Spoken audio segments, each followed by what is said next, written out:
Nah, analisa Anda seperti apa terkait dengan apa sebenarnya yang terjadi pada pesawat SJ182 ini? Kalau untuk analisa, saya berandai-andai gitu, saya bukanlah seseorang yang kompeten untuk menjawab itu, karena itu belum waktunya dan kita belum ada data yang sangat akurat lah. Jadi sementara ini kita belum bisa menerka-nerka. Cuma kalau kita menggunakan data yang belum tentu valid, yaitu data dari flight radar, saya sudah beberapa kali saya jelaskan bahwa ada indikasi pesawat itu stall dan jatuh dengan kecepatan yang tinggi. Itu aja yang saya bisa sampaikan. Oke, dan juga kita ketahui ada informasi terbaru terkait dengan adanya 2 orang yang terbang di pesawat itu yang menggunakan KTP yang bukan milik mereka. Nah, dugaan Anda apakah ada kemungkinan begitu terjadinya sabotase atau seperti apa, Captain?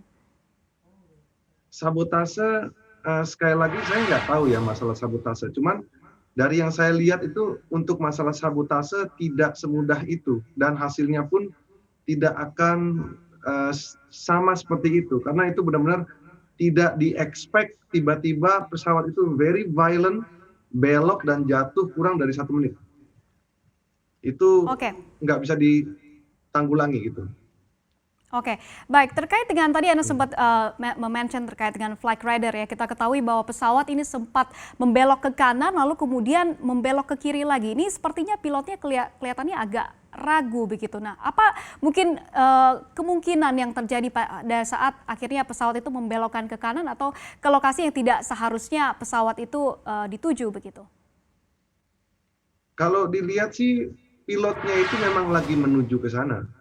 Kalau kita lihat mereka belok ke kanan, lalu dia track-nya sesuai. Saya nggak tahu ya, karena kita tidak memiliki data pasti. Yang pasti adalah data dari FDR dan CPR nantinya. Cuman berdasarkan dari flight radar itu menunjukkan bahwa habis take off pesawat itu memang mengarah ke Pontianak dengan course 046. Dia sudah cukup bertahan di sana cukup lama. Cuman entah mengapa di ketinggian 10.900 tiba-tiba pesawat itu swing ke kiri dengan sangat signifikan.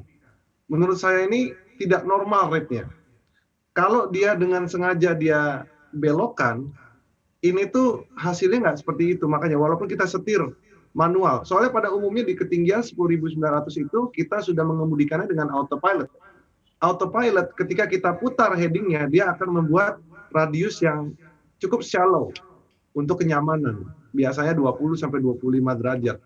Dan akan memakan waktu cukup lama untuk berbelok dari heading 046 ke 339.